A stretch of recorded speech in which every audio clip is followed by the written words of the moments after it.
কাজী ওমর ফয়সাল। টিআইবির নিবন্ধন বাতিলের সুপারিশ সংসদীয় কমিটি একটি নাগরিক সংগঠনের নিবন্ধন বাতিল করার সুপারিশ করতে পারে কিনা, আইনগত দৃষ্টিকোণ থেকে সঠিক কোনো পদক্ষেপ হবে কিনা।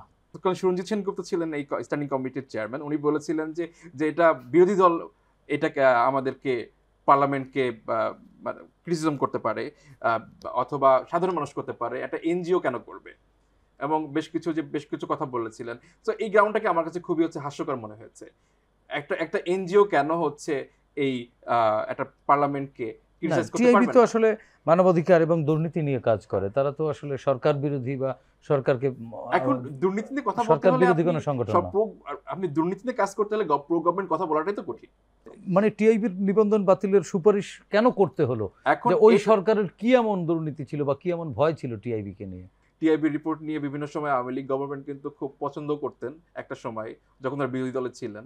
তো এই স্ট্যান্ডিং কমিটি যদি কথা বলি, যেটা যদি আমি ফ্যাসিস্ট গভর্নমেন্টের কথা বলি, এই স্ট্যান্ডিং কমিটির যে দুর্বলতা, এটা কিন্তু একটা গভর্নমেন্টকে ফ্যাসিস্ট হওয়ার কিন্তু বড় সুযোগ দেয়। কারণ স্ট্যান্ডিং গভর্নমেন্ট কমিটি কেমন করে রাখা হয়, এটা এই মিনিস্ট্রিকে কাইন্ড অফ শ্যাডো মিনিস্ট্রির জন্য, মানে মিনিস্ট্রিকে এটা রিভিউ করবে।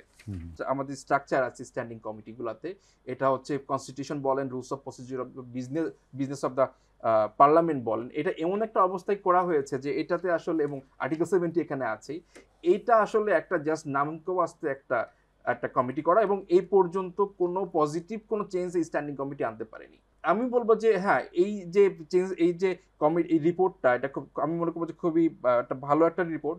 কারণ এইটা আমাদের, যখন আমরা সংবিধান চেঞ্জের কথা বলছি, আমাদের সামনের দিনগুলোতে এই স্ট্যান্ডিং কমিটিগুলো দেখতে হবে।